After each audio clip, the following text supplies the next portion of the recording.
අද අපේ ඔබ්ජෙක්ටිව් එක වෙන්නේ සෙකන්ඩ් ටියුටෝරියල් එකේදී කතා කරපු ප්‍රශ්න වලට පොඩි උත්තර ටිකක් ලබා දීම සහ ඒ ආශ්‍රිතව පොඩ්ඩක් තියරි කොටස් ටික කතා කර ගැනීම තමයි.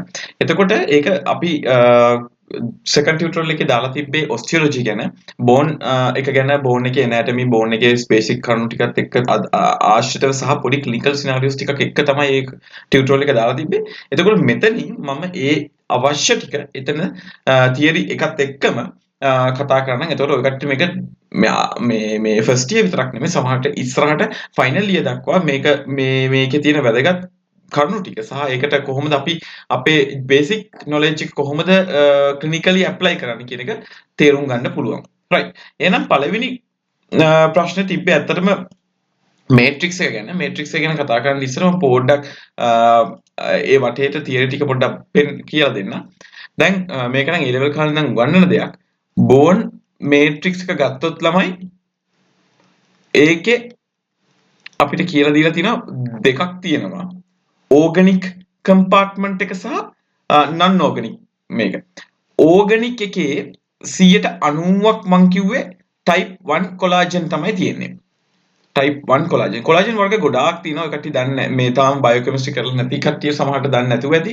හැබැයි type 1 කොලාජන් තමයි බොහෝ 90%ක් වගේ ප්‍රමාණයක් තියෙන්නේ. සමහර වෙලාවට මේ කොලාජන් වල හැදෙන ප්‍රමාණය අවුලක් හෝ ඒ හැදෙන මේ ක්වොන්ටිටි එක නෝමල්, හැබැයි ක්වොලිටි එකේ අවුලක් ආවොත් එහෙම සමහර ලෙඩ රෝග හැදෙන්න පුළුවන්. ඒ ලෙඩ රෝග ප්‍රධාන වශයෙන් එක ලෙඩක් තියෙනවා. ඔකට මේ ගැන පස්සේ හිමින් කියව ගන්න. ඔස්ටියෝජෙනේසිස් ඉම්පර්ෆෙක්ටා. හරි. මෙන්න මේ ලෙඩේ ඩිසීස් එක සමහරලාට මෙන්න මේ කොලාජන් එකේ සමහරලාට පුවර් ක්වොන්ටිටි නැත්නම් ක්වොලිටි එක නිසා ඇති වෙන්න පුළුවන්. රයිට්. ඊට අමතරව type 1 කොලාජන් එකට අමතරව තව ප්‍රධාන වශයෙන් ওই ගොඩාක් දේවල් තියෙනවා. අපිට ගොඩාක් මේවට බලන්න අවශ්‍ය වෙන්නේ නැහැ. එතකොට ඕගනික් එකේ කොලාජන් වල නැතුව නන් කොලාජන් දේවලුත් තියෙනවා. non කොලාජන් හරි. නන් කොලාජන් ඒවත් තියෙනවා. විශේෂයෙන්ම අපි ගත්තොත් එම ඔස්ටියෝකැල්සින් කියන මේක මිනරලයිස් වෙච්ච කොටසක්. ඔස්ටියෝකැල්සින් කියන එක නන් කොලාජන් වගේ ඕගනික් කම්පාර්ට්මන්ට් එකේ තවත් කොටසක් හැටියට වැඩ කරනවා. රයිට්. ඊට අමතරව ප්‍රධාන වශයෙන් අපිට තියෙන්නේ නන් ඕගනික් එක. නන් ඕගනික් එකේ ඔය කට්ටිය දන්නවා ක්‍රිස්ටල්ස් වගේක් තියෙනවා. මොනවද ඒ ක්‍රිස්ටල්ස් කියලා කිව්වොත් එහෙම හයිඩ්‍රොක්සි ඇපිටයිට්. හරි. Hydroxy appetite. අන්න මේ වගේ තමයි නන් ඇපිටයිට් මේ වගේ තමයි නන් ඕගනික් මේ compartment එක හැදෙන්නේ bone matrix එක. එහෙනම් bone matrix එක හැදලා තියෙන්නේ of two types, organic and non-organic. The organic is composed of both collagen as well as there are multitude of other fibers as well, but just type 1 is the thing that is found in major quantity. Right, so then there's hydroxyapatite, which forms the majority in the non-organic compartment. Right, then the matrix, apart from the matrix, there are the cells as well. සෛල ටිකක් තියෙනවා. හරිනේ? Bone එකේ. එතකොට bone එකේ matrix එක තියෙනවා, පූරකය තියෙනවා, සෛල තියෙනවා. සෛල ගත්තොත් එහෙම සෛලවල අපි ප්‍රධාන වශයෙන් කතා කරන්නේ ඔස්ටියෝබ්ලාස්ට් සෛල, ඔස්ටියෝබ්ලාස්ට් සෛල. ඊළඟට අපි කතා කරා මේවා තමයි bone forming cells කියලා කිව්වේ. ඊට පස්සේ අපි කතා කරා ඔස්ටියෝසයිට්. ඔස්ටියෝසයිට් සරලම කිව්වොත් එහෙම, simply put, osteocytes are matured osteoblasts. ටික කාලයක් ගියාට පස්සේ maturation එකක් ඒක තමයි osteoblast තමයි osteocyte බවට පත් වෙන්නේ.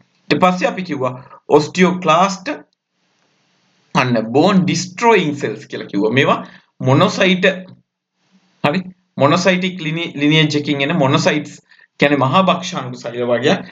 අන්න මේවට පුළුවන් මොනවද කරන්න? acid release කරන්න පුළුවන්. මම කිව්වා HCl, acid phosphatase, මේ cathepsin, ඔන්න ඔය වගේ දේවල් ටිකක් නම් ටිකක් දැක්කොත් එහෙනම් බය වෙන්න එපා. Right, these are constituents that have been secreted by osteoclast. අනේ HCl, cathepsin. එතකොට මේ වගේ කරන්නේ පූරකයේ කඩන එක, degrades matrix. හරි. right. එතකොට මෙන්න osteocyte මං කිව්වා matured osteoblast කියලා කිව්වා. ඒ වගේ හැදෙන ඒවා ඇවිල්ලා right. ඒ වගේ ඇවිල්ලා තවත් හදනවා sclerostin. මෙන්න මේක එහෙම මේ නම ආවොත් මතක තියාගන්න this is a product from osteocytes and it involves in regulation of phosphate homeostasis. ඒ කියන්නේ phosphate ප්‍රමාණය ලේවල තියෙන phosphate ප්‍රමාණය තියාගන්න මේ ගානට තියාගන්න මෙන්න මේ osteocyte වැදගත් වෙනවා. ඒ කියන්නේ මේක වැඩ කරන්නේ කෙලින්ම නෙමෙයි මේක fibroblast growth factor 23 කියලා කෙනෙක් ඉන්නවා. අන්න මෙයා හරහා තමයි මේක වැඩ කරන්නේ. ඒනොට පොඩ්ඩක් මතක තියාගන්න right. මේවා තමයි කරන වැඩ කියලා. osteoblast තමයි ප්‍රධාන ශෛලය හැටියට අපි ගන්නෙ. මොකද්ද? bone forming cell එක. මේ bone forming cell එක අත්‍තරම ගත්තොත් mesenchymal origin එකක් තියෙන්නේ. මධ්‍යස්ථ චර්මයෙන් එන්නේ mesenchymal cell එකක්. මේකට පුළුවන් එක පැත්තකින් collagen type 1 collagen එක හදන්න.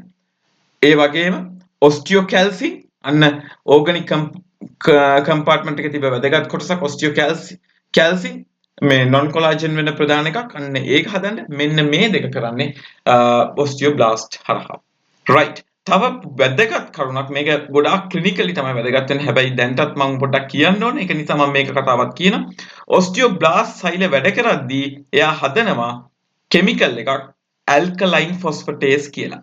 alkaline phosphatase. හැබැයි මේ alkaline phosphatase bone එකේ විතරක් නෙමෙයි. liver එකේ මේ කුඩා බඩවල intestines වල placenta එකේ පවත් දකින්න පුළුවන් වෙනවා. එතකොට මේක bone specific නෑ. හැබැයි එක එක isoforms විදිහට තියෙන මම මතකනේ මම troponin කතාව කියද්දි troponin වලත් troponin ITC කියන එක muscles වලත් තියෙන heart වලත් තියෙන. heart එකේ තියෙන එක අපිට වෙනම isoform එකක් කියලා කියනවා. අන්න ඒ වගේ ALP එකේ bone specific isoform එකක් තියෙනවා. එතකොට අපිට ALP level එක බලලා කියන්න පුළුවන් කොච්චර හොඳට osteoblast වැඩ කරනවද නැද්ද කියලා. right. good. ඊට පස්සේ අපිට මේ අතරම කිව්වොත් මේ sclerostin කියන chemical compound එකට පුළුවන් bone osteoblast වල activity එක අඩු කරන්න negative impact එකක් තියෙන්නේ. ඒ වගේම මතක තියාගන්න osteoblast වලට හදන්න පුළුවන් වැදගත් එක්කෙනෙක් ඉන්නවා rank L කියලා. මේක නිකන් මේ විදිහට මතක තියාගන්න rank L කියලා. මෙන්න මේ rank L මොකද කරන්නේ? මේක ligand එකක්. මේකට පුළුවන් osteoclast stimulate කරන්න. osteoclast වල මේ ක්‍රියාකාරීත්වය වැඩි කරන්න. ඔන්න stimulate කරන උත්තේජනය කරන. එහෙනම් bone forming cells වලින්ම පුළුවන් bone destroying cells වල activation එකක් ඇති කරන එක හැම වෙලේම යන්නේ balance එකක් විදියට. ඒ කියන්නේ osteoblast හොඳට වැඩ කරනවා නම් osteoclast හොඳට වැඩ කළා bone forming and bone destruction එක මට්ටමේ තියාගන්නවා. මේකට අපි කියනවා bone remodeling කියලා. දැන් අපි ගත්තොත් එimhe අවුරුදු 23කින් 25කින් විතර පස්සේ උස යන්නේ මුකුත් නැහැ. එතකොට bone forming හැබැයි මේ bone tissue ඇවිල්ලා bone ඇවිල්ලා dynamic tissue එකක්. ඒ කියන්නේ static නැහැ, ගතිකයි. ඒ කියන්නේ bone අස්ථි හැදෙනවා ඒ වගේම ප්‍රමාණයක් හැදෙනවා. මෙන්න මේ bone remodeling එක දිගටම තියෙන්න ඕන අලුත් පූරකයක් අලුත් අස්ථි වලින් කොටසක් තියෙන්න. එතකොට තමයි මේ bone එක ශක්තිමත් වෙන්නේ. නැත්තම් bone එක ශක්තිමත් නැහැ. හිතන්න පරණ අස්ථි කොටස් දිගු කාලීනව තිබ්බොත් එමේ මේ bone එක කැඩෙන සුළුයි. brittle කියලා කියනවා. අන්න right. bone remodeling කියන process එක කියලා කියන්නේ මොකද්ද? The balance that is present between bone formation and bone destruction. හරිනේ? right. මේ balance එක මොකක් හරි වෙලා නැති වුණොත් එහෙම අන්න එතකොට ලෙඩ රෝගෙ එන්න පුළුවන්. අපි ඉස්සර කතා කරමු මොනවද කියලා. right. ඉතින් මෙන්න මේ ප්‍රධාන ශෛල තුනෙන් අපිට තවත් එක්කෙනෙක් කතා කරන්න තියෙනවා osteoclast ගැන පොඩ්ඩක් කියන්න. osteoclast වල activity එක osteoclast හොඳට වැඩ කරනවා නම් වැඩ කරනකොට මොකද කරන්නේ? අර acid release කළ bone පූරකය කඩනවා කියලා කිව්වා. ඒකත් එක්කම release කරන enzyme එකක් තියෙනවා. අපි කියනවා tartrate resistant acid phosphatase trap කියලා කියනවා. හරි? ඔය trap level එක අපිට label එකේ තියෙන trap level එක බලලා කියන්න පුළුවන් osteoclast කොච්චර හොඳට වැඩ කරනවද කියලා. හිතන්න කෙනෙක් ඉන්නවා එයාගේ අස්ථි කැඩෙනවා වැඩි හැදෙනවට වඩා. එතකොට එයාගේ trap levels ගොඩාක් වැඩි.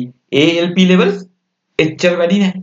එහෙනම් අපි දන්න osteoclast උනට වඩා වැඩ කරනවා කියලා. ඒතර අපිට හිතන්න මොකක් හරි මේක ආශ්‍රිත රෝගයක් කියලා. අපිට ඔය ඉස්සරහට තියෙනවා මේ ප්ලාස්මොසයිටෝමා එක එක වර්ග කියලා නම් මේ ලෙඩවල් තියෙනවා ඒවා ගැන වැඩි හිතන්න ඕනේ නැහැ. හැබැයි මෙන්න මේක තමයි කතාව.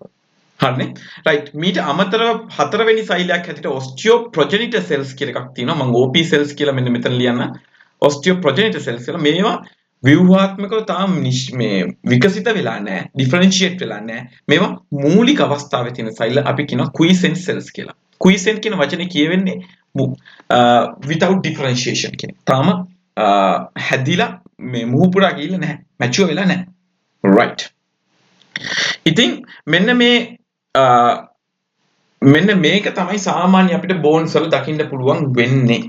right. එතකොට තව පුංචි කරුණක් කියන්නම්.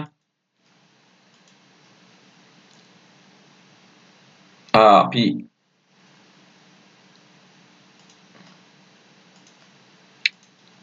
right. මෙන්න මේ අපි කතා කරපු osteoblast, osteoclast කියන සෛල are sensitive to hormones. එක එක hormones වලට. parathyroid hormone එක osteoblast වල මේ ක්‍රියාකාරීත්වය වැඩි කරනවා, osteoclast වල ක්‍රියාකාරීත්වය වැඩි කරනවා. එතකොට මේ ඇත්තටම වෙන්නේ parathyroid hormone වලින් මොකද කරන්නේ සාමාන්‍යයෙන්?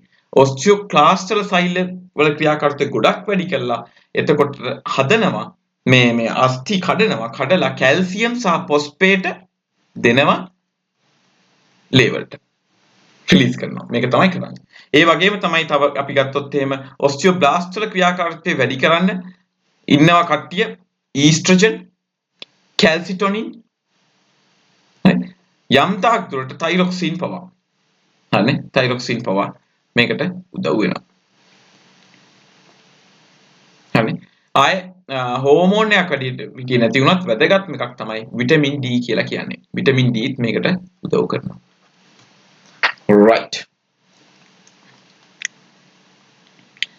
ඉතින් අපි රිකට්ස් ගැන වෙන දවසක් කතා කරමු. ප්‍රශ්න තිබෙන පැජට් ඩිසීස් ගැන පොඩ්ඩක් කතා කරලා මෙන්න මේ කොටස අවසන් කරමු. right. එතකොට මේ පැජට් ඩිසීස් කියලා කියන්නේ අපි පැජට් ඩිසීස් කියන රෝගේ ගත්තොත් එහෙම මේක අර මම කිව්වනේ මේ බැලන්ස් එකක් තියෙනවා කියලා. බෝන් රීමොඩලින් කියලා එකක් අපි කතා කරන්නේ. බෝන් රීමොඩලින් එකේ there is a balance between osteoblast activity and osteoclast activity. හරි මේක බැලන්ස් එකක් තියෙනවා. හැබැයි වැඩේ තියෙන්නේ සමහර වෙලාවට මේ බැලන්ස් එක නැතුව යනවා. එතකොට වෙන දේ තමයි මෙන්න මේ ඕනවට වඩා එක්ක අස්ථි ක්ෂය වෙලා යන්න පුළුවන් නැත්නම් අස්ථි ඕනවට වඩා ලොකු වෙන්න පුළුවන්. පැජට් ඩිසීස් කියන ලෙඩේදී වෙන දේ තමයි දැන් මේක නම් ටිකක් මේ ක්ලිනිකල් කරුණක්. හැබැයි ඔය කට්ටියට මේක මේ නිකන් මතක තියාගන්න මේක වීටස් හිස්ටොලොජි කියන පොතේ පොඩ්ඩක් කතා කරලා තියෙනවා. එතකොට සමහරවල් පුංචි ස්ටේට්මන්ට් එකක් හෝ MCQ එකක් වගේ දෙයක් එන්න පුළුවන්. ඒකයි මම නිකන් කතා කරේ සහ වැදගත් දෙයක් ඉස්සරහට මතක තියාගන්න විශේෂයෙන්ම ෆයිනල් ඉයර් එකට එනකොට. ඉතින් වෙන දේ තමයි මේකේ ෆේසස් තුනක් තියෙනවා. දැන් මේක ගොඩාක් වෙලාවට අපිට ඇත්තටම ඇයි හැදෙන්නේ මේ ලෙඩේ ඇයි වෙන්නේ කියලා කිව්වොත් එහෙම අපිට එහෙම හරියටම කෝස් එකක් කියන්න බෑ. ඉඩියෝපැතික් කියලා කියන්නේ. කියන්නේ කෝස් එකක් හරියටම කියන්න බෑ. සමහර ජෙනටික් ඇසෝසියේෂන්ස් එහෙම තියෙනවා. ඒව නිසා තමයි ෆැමිලියල් කතා ටිකක් තියෙනවා. ඒක නිසා තමයි ගොඩාක් වෙලාවට මේක එන්නේ අවුරුදු 55ට 60ට වඩා වැඩි කට්ටියට තමයි එන්නේ. ටිකක් වයසක කට්ටියට තමයි එන්නේ. හරි. මේ ලෙඩේදී වෙන දේ තමයි මූලික අවස්ථා තුනක් තියෙනවා.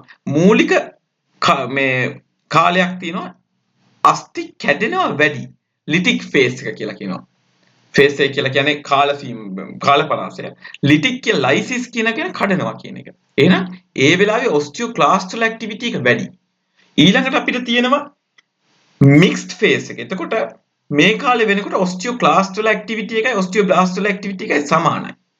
තුන්වෙනි එක මේ අවසාන ලේට් ස්ටේජ් එකේදී අවසාන අවස්ථාවේදී මොකද වෙන්නේ මේක ඇත්තටම ස්ක්ලෙරෝටික් ෆේස් එකට ස්ක්ලෙරෝටික් කියලා කියන්නේ මොකද්ද? ස්ක්ලෙරෝසිස් කියලා කියන්නේ සුදුයි කියන එක. සුදු කියලා කියන්නේ ඇත්තටම කොලාජන් හැදෙන එක. මේ ස්ක්ලෙරෝටික් ෆේස් එකට යනකොට ඔස්ටියෝබ්ලාස්ට් වල ඇක්ටිවිටි එක වැඩි ඔස්ටියෝක්ලාස්ට් වලට වඩා. අපිට කොහොමද මේක ලේබලින් හොයාගන්න පුළුවන්? අන්න ලස්සන ප්‍රශ්නයක්. ඔයාලට දන්න ඔස්ටියෝබ්ලාස්ට් වැඩ කරනවා නම් ALP වැඩි. ඔස්ටියෝක්ලාස්ට් නිකන් ඉන්නව නෑ වැඩ කරනවා. හැබැයි අච්චර නෑ. එතකොට අපිට කියන්න පුළුවන් ට්‍රැප්පුත් තියෙනවා. හැබැයි එච්චර නෑ. දැන් මුල්ම අවස්ථාවේ ට්‍රැප් පෙන්නත් ඔකයක් තියෙනවා. ට්‍රැප් ගොඩක් වැඩි. නෝමල් ගන්නට වඩා. අන්න එතකොට අපිට කියන්න පුළුවන් මේ දෙක මැනලා අපිට කියන්න පුළුවන් රයිට් මෙන්න මේ ෆේස් එකේ තමයි දැන් ඉන්නේ කියලා. වෙන දේ තමයි දැන් හිතන්න මේ කාලේ අන්තිමට ඔය මුල්ම කාලවල හරියට හොයාගන්න බෑ. මේ කාලේ තමයි වෙන්නේ. එතකොට අස්තිය ඕනෝට වඩා පරණ දේවල් හිටලා දැන් අස්තිය හැදෙනවා විතරනේ කැඩෙන්නේ නැහැ. අඩුයි. ඔස්ටියෝක්ලාස්ට් වල ඇක්ටිවිටි ගොඩක් අඩුයි. ට්‍රැප් එකේ ගොඩක් අර නෝමල් තත්ත්වයක් තියෙන. හරිද?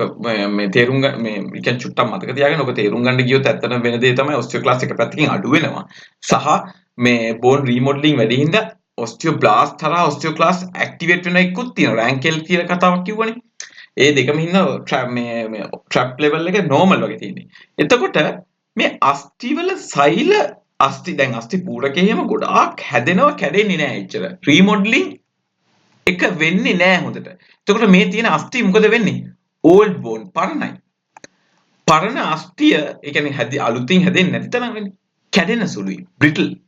කින්න මේ කට්ටිය හරි ලේසියකින් මේ ස්ක්ලෙරොටික් ෆේස් එකෙත් ලිටික් ෆේස් එක නම් එක අස්ථි ෂය වෙන නිසා ෆ්‍රැක්චර්ස් එන්න නැත්තම් අස්ථි බිඳීමට ලක් වෙන්න chance එක වැඩි. හරිද? ඒ වගේම තමයි මේ අස්ථි එන්න ලොකු වෙනවා. දැන් මූණ ගත්තොත් එහෙම මූණ නිකන් එන්න ලොකුයි. නිකන් අර මේ වෙනදාට වඩා නිකන් මූණ හරි මහතයි ඝනකමයි බෝන්ස් අත්තික. අපි කියනවා නිකන් අර සිංහෙක්ගේ මූණ වගේ කියලා කියනවා. ලයන්ස් ෆේස් කියලා කියනවා. හරි. ලයන්ස් ෆේස් එක. ඒ වගේ නිකන් අර වෙනස්කම් වෙනවා. නරක දේ උක නෙමෙයි. දැන් හිතන්න ඔය හිස් කබලේ එතකොට මේ අපි ගත්තොත් එහෙම මේ කෂේරුකාවේ සිදුරු අතරින් මේ යනවා නේද ස්නායු. මේ ස්නායු රින්ගන්නේ මෙන්න මේ පුංචි සිදුරු වලින්නේ. හිස් කබලේ තියෙන මේ වලින්ුත් ඔය ප්‍රධාන කපාල ස්නායුවෙම රින්ගනවා. එතකොට මොකද වෙන්නේ? මේ ස්නායු තද වෙනවා.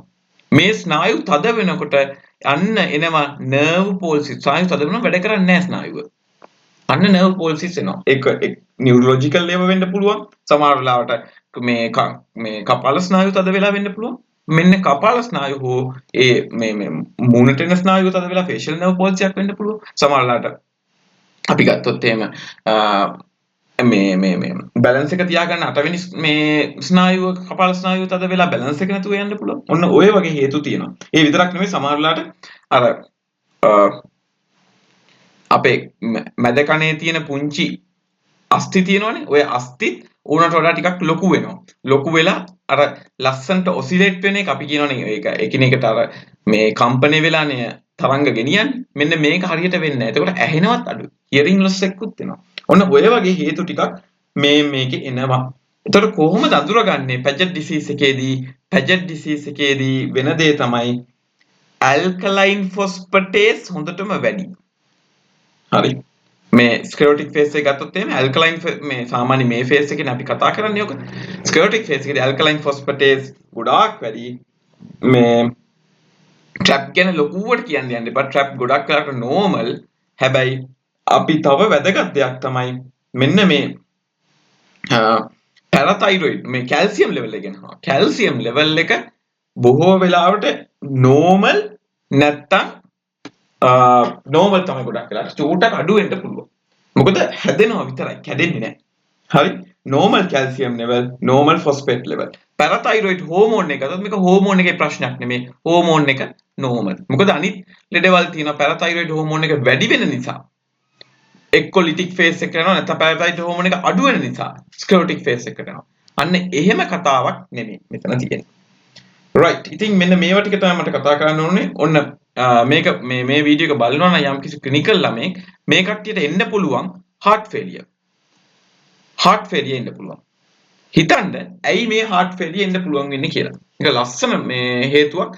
ඇයි heart failure එන්න පුළුවන් කියලා හොඳට හිතන්න. හිතලා උත්තරයක් ගන්න පුළුවන් වොත් නියමයි. right. මෙන්න මේ knowledge එකෙන් ඔය කට්ටියට පුළුවන්. ඒතකොට මේකට කවුරු හරි අහුවොත් එහෙම ට්‍රීට්මන්ට් කොහොමද කරන්න කියලා. ඉතින් ට්‍රීට්මන්ට් කරන්න වෙන්නේ වෙන විදියක් නෙමෙයි. අපිට ඉතින් අස්ථි ශක්තිමත් කරන්න විතරනේ පුළුවන්නේ. හරිද? අස්ථි ශක්තිමත් කරන්න විතරනේ පුළුවන්නේ. ඒක නිසා අපිට එක්ක ඔය ස්නායු තදවීම තියෙනවා නම් ඒවා පොඩ්ඩක් ඉතින් රිලීස් කරන්න පුළුවන්. ඒවට නම් ඇත්තටම ගොඩක් වෙලාවට සර්ජිකල් ඉන්ටර්වෙන්ෂන් එකක් කරන්න වෙනවා. අපිට අස්ථි තද වෙන්න මේ තියෙන අලුත් අපිට කඩන්න මේවා කරන්න බෑනේ. කඩන්න යන්න හොඳ නැහැ. මේ අපිට මේ හෝමෝන් එකක්වත් දීලා එහෙම මේවා අස්ථි කඩන කතාවනේ. මේවා කැල්සිෆයි වෙන්න. මේවා තව හොඳට කැල්සිෆයි වෙලා තද වෙන්න අපිට දෙන්න පුළුවන් බේතක් තියෙනවා බිස්ෆොස්ෆනේට් කියලා. මේ බිස්ෆොස්ෆනේට් කියන එක දෙනවා. ඒක ලොකුවට වැදගත් වෙන්නේ නැහැ ඔය කට්ටියට. හැබැයි මේක තමයි ට්‍රීට්මන්ට් එක. රයිට්. එහෙමනම් මේ වගේ අපි තවත් third tutorial එකකින් උත් හම්බෙමු. මේක මේ නොලෙජ් එක පාවිච්චි කරලා ඔය කට්ටියගේ මේ ප්‍රශ්නෙට උත්තර දෙන්න. උත්තරේ මම මේ PDF එකක් හැටියට දාන්නම්. Thank you.